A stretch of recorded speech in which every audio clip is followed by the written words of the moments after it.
Ассалаумағалейкум достар, футбол сүйер қауым. Бүгін бізде тақырыбымыздан көріп отқандарыңыздай, бүгін біз Роналдоның плюс минустарын айтатын боламыз.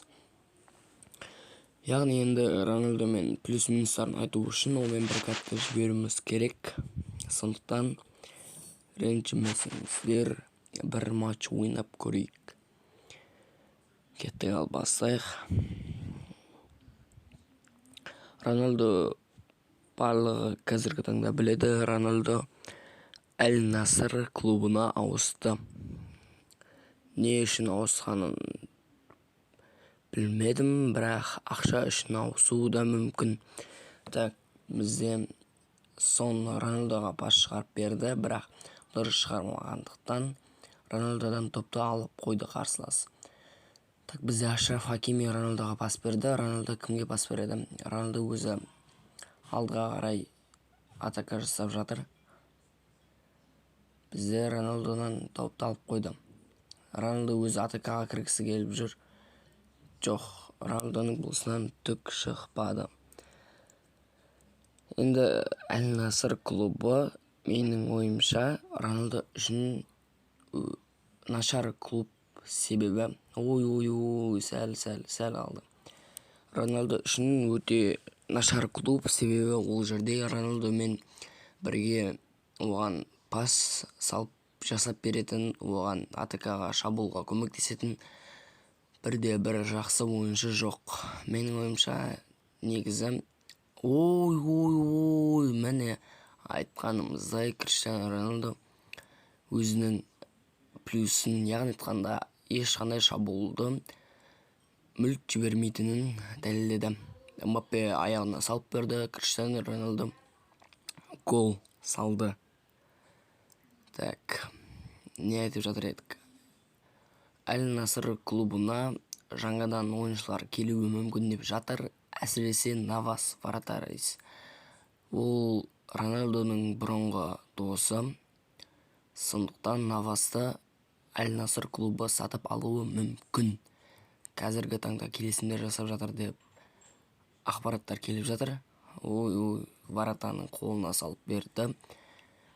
Сондай ақпараттар келіп жатыр. Қазіргі Әл-Наср клубына ауысқаннан кейін көбісі Роналдо дремнен өшеді деп ойлаған еді. Жоқ, өшпейді, себебі Әл-Наср клубына ауысса да, ол Португалия елінің тумасы болғандықтан, ол дрем лигада қалады. Ол басқа лигаға ауысқанмен де елін ауыстырмайды, сондықтан ол ойында қалады. Бұл жерде кімге пас береді? Мбаппеге пас шығарама деп ойлаған едік. Роналдо өзі гол салды. Роналдода 2 гол дубльсады. Енді Роналдодан хет-трик күтетін боламыз. Так, Неймар алдыға қарай шығарып, өзі атакаға кіріп жатыр, сол қапталдан. Ортаға кімге пас береді? Роналдоға пас берді. Роналдо хет-трик. Айтқанымша болмады. Роналдо уже хет-трик жасап жіберді. Менің ойымша Роналдо карьерасын жақын маңда аяқтамайды. Себебі әлі Роналдоның ЧМ-ді, яғни әлем чемпионатын ұтып алу мақсаты, алға қойған арманы бар. Мақсаты бар, сондықтан Роналдо ары қарайда ойнап өзінің мықтылығын дәлелдейді деген ойдамын. Бұл жерде мен Роналдоны мақтай бермеймін, себебі мен Роналдоның фанаты да емеспін. Сондықтан мен, честно, Роналдо қалай тура солай айтатын боламын. Мына жерде Роналдо свободный удар, яғни штраф әкелдім. Так, вратаристің қолына салып берді. Достар, мен вратариске Тер Штегенді алдым. Менің ойымша дрем лигада Тер Штеген мықты секілді. Басқа вратаристерге қарағанда. Сіздер қалай ойлайсыздар? Роналдо допты алып үлгермеді. Защитниктер бұл жерде жақсы жұмыс жасады. Так, қарсылас шабуылға кіріп бара жатыр еді. Защитник Ван Дейк оның шабуылын тоса тұрды. Роналдо алғары атака жасады. Жоқ, бұл жерде вратаристің қолына салып берді. Свободный удар. Кызыл карточка алып калды карсылас. Бул жерде свободный ударда Роналдого берейик. Так, бирок бул жерден кыйын болот. Себеби ол оңакай және де бул жерден гол салуу кыйын.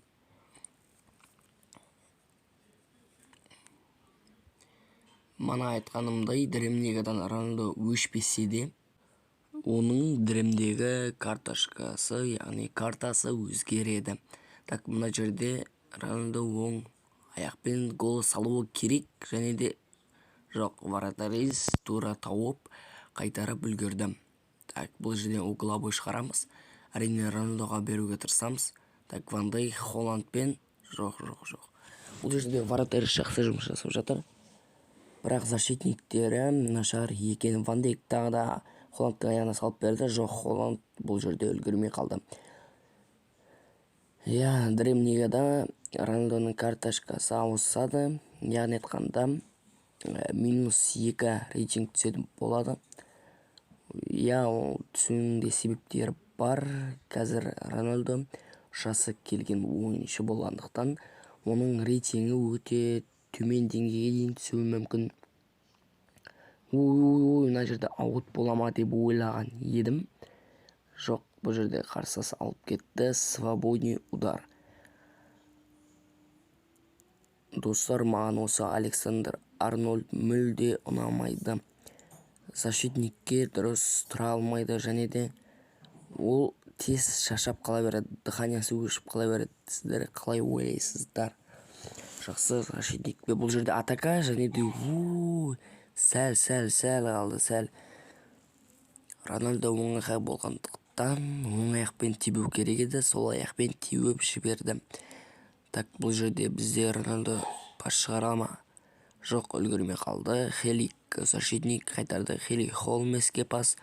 Холмес кимге пас берди? Жок. Одан карсылас Холланд тартып алды. Алжерин.